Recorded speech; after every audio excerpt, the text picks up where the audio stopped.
Bismillahirrahmanirrahim. Transmetohet nga Jabir ibn Abdillah dhe Abdullah ibn Abbas radiallahu anhuma që pasi zbriti pejgamberit të Allahut suratun Nasr, idha jaa nasrullahi wal fath, kur të vinë ndihma e Zotit dhe çlirimi, dhe ti shohësh njerëzit duke hyrë në fenë e Allahut grupe, atëherë madhroje Zotin tënd me falëndrim dhe kërko falje nga ai, se ai është vërtet pranues i madh i pendimeve. Pasi i zbriti kjo sure, Muhamedi alayhis salam tha: O Gjibril, po do psohet trupi? Ai u përgjigj: O i dërguari i Zotit, jeta tjetër është më e mirë për ty se kjo e para. Dije se Zoti yt do të jap dhe ti do jesh i kënaqur. Muhamedi alayhis salam urdhëron Bilalin të thirrë ezan. U mblodhen muhaxhirët dhe u mblodhen ensarët. Erdhën të gjithë në xhami dhe po presin lajmin nga i dërguari i Allahut sallallahu alaihi wasallam. Muhamedi hyp në mimber të thjesht, të ndërtuar nga Mejmun, zdrogtari i qytetit të Medinës, e falemndron Allahun dhe e livdon atë. E lartmadhëron shkëlqësinë e tij dhe i nënshtrohet vullnetit të tij. Më pas ju drejtohet besimtarve të grumbulluar në xhaminë e thjesht të Medinës së ndriçuar. Ai mbajti një fjalim nga i cili u rënqethën lëkurat, u dridhen zemrat dhe pikoi loti. Së fundi, ai u drejtua njerëzve se ishte në ditët e fundit të jetës së tij, të kthehet te Allahu donte përpara se të jap llogari përpara njerëzve dhe krijesave të tij, dhe të i sqarojë të gjithë hesapet dhe haket e qela dhe të hapura me njerëzit në dynja. O ju njerëz, çfarë pejgamberi kam qenë për ju?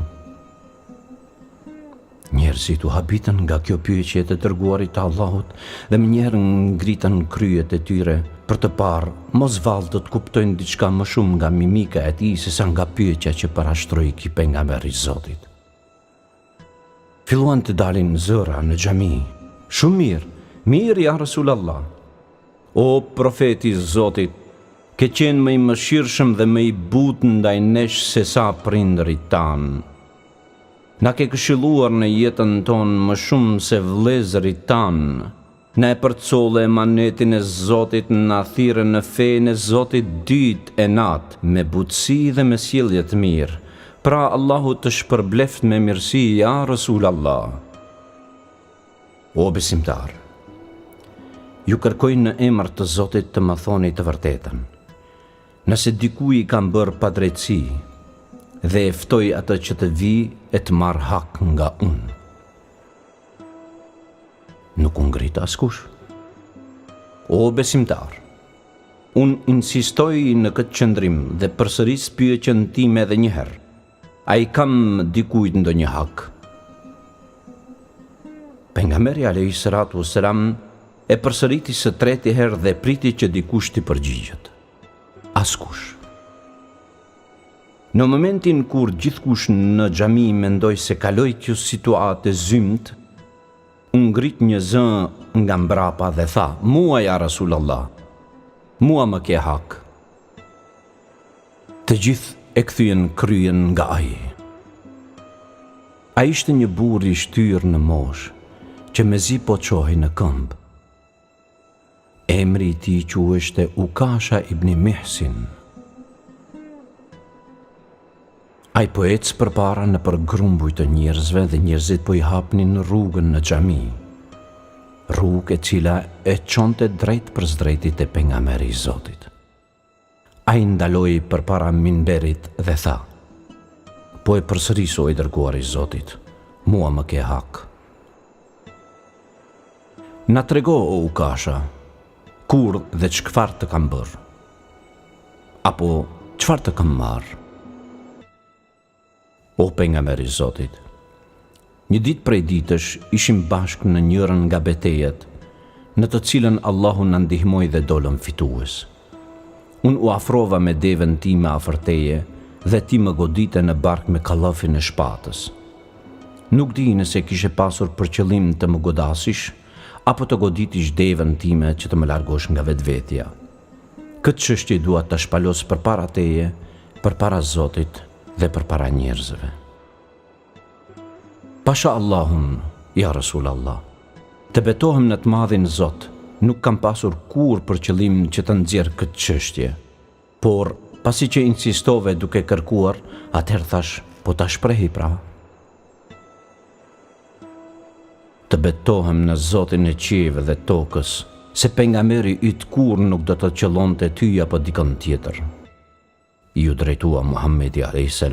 duke shikuar në sytë e plakut që qëndronte në këmbë, përderisa Muhamedi sallallahu alaihi wasallam qëndronte në shkallën e mimberit.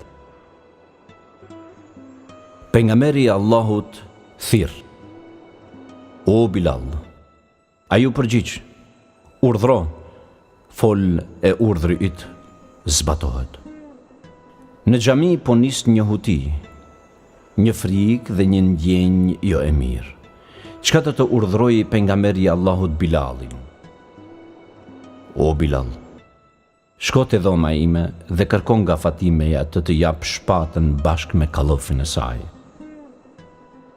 Bilali u nis me shpejtësi. Fatimeja e hap derën dhe sheh Bilalin që po lyp një shpatë në xhami. O Bilal, çka ka ndodhur? E ç'i duhet babaut tim shpata në xhami? Nuk është kohë lufte, as nuk është duke u nisur për në haç. Oj Fatime, babai yt insiston që njerëzve t'u kthej borxhin dhe hakun. U ngrit u kashe dhe kërkon të godas pejgamberin e Allahut, pasi që me gjas ai e paska goditur ndonjëherë atë më herët. O Bilal, edhe kjo po ndodh? Po e lejoni një njeri të godas pejgamberin tuaj në mesin e xhamisë? Thuaj Hasanit dhe Husejnit mos lejoj një gjë të tillë, të lutem. Urdhro shpatën ja Rasulallah, i përgjigjet Bilali. Urdhro Ukashe, merre shpatën dhe më godit, merre hakun të cilën po kërkon. Ukasha e mori shpatën dhe u nis drejt shkallëve të mimberit. Mirë po, para ti qëndruan dy burra, Ebu Bekri dhe Omeri, radiallahu anhuma. Ata i thanë: O Ukasha, të lutemi, goditjen që duash të bësh pejgamberit ton, na e bën neve. O Ebu Bekr, largohu. O Omer, largohu. Allahu Gjelleshanuhu di me kamin tuaj dhe deregjën tuaj në mirësin që e keni. Faleminderit nga ana juaj. Tërhiquni. Që të dy u tërhoqën. Ende pa u ulur Ebu Bekri dhe Omeri, mu përpara ati qëndron një gjalosh që shkëlqen, në moshë të mesme dhe me aftësi të theksuara. Hazreti Aliu. O Ukasha, unë të bëj një ofertë më të mirë, 100 për 1. Çka thua? Nëse Muhamedi a.s. të ka goditur një herë, unë të mundsoj të më goditish 100 herë. O Ali, ullë të lutëm, mbërniti të Allahu njeti dhe qëllimi yt i pastër, largohu. Por e gjithë kjo nuk mbaroi me aq. Në këmbë u ngritën 2 voglush, duke thënë: O gjyshi Ukasha, nëse dikush mund të trashëgojë diçka nga i dërguari i Zotit, atëherë jemi ne. Edhe hakun e tij ne trashëgojmë. Na godit neve. Kjo situatë emocionoi tërë xhamin. E në vit të parë Muhammedin a.s. i cili u aktheu duke thënë: O dritat e syve të mi, uleni. A i ka punë me mua. Ukasha gjatë gjithë kësaj kohës që ndron me shpatën në dorë, disa shkallë më ullët se i dërguari i Allahut dhe po e lëviz kokën e tij një herë në të majtë përderisa fol dikush e një herë në të djathtë përderisa fol i dërguari i Allahut sallallahu alaihi wasallam. O Ukasha, më godit, bëj atë të cilën ke në plan. Nis pra. Ukasha ja kthen: O i dërguari i Zotit, kur ti më godite mua, unë e kisha barkun e zbuluar, pra kërkoj të zbulosh barkun. Pejgamberi i Allahut e zbuloi një pjesë nga barku dhe i tha: Urdhëro.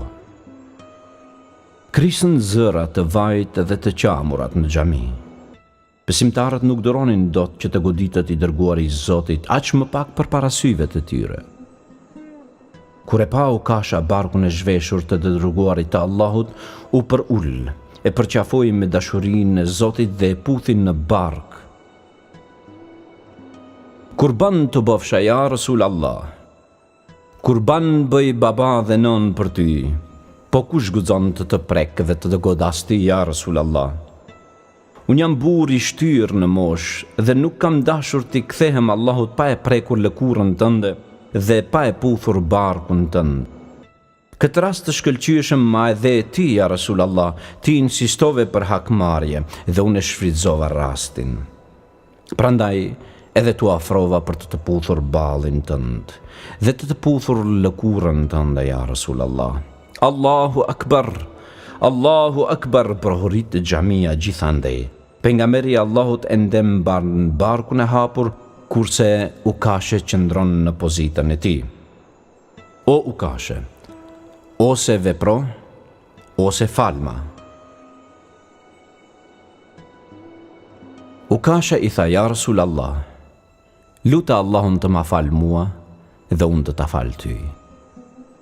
I ngrit duart i dërguari i Zotit dhe i lut Allahun: O njerëz, kush dëshiron të di se si mund të duket një komshi i të dërguarit tuaj në xhennet, le të shikoj në këtë burr, duke treguar me gishtin e tij, ka Ukasha.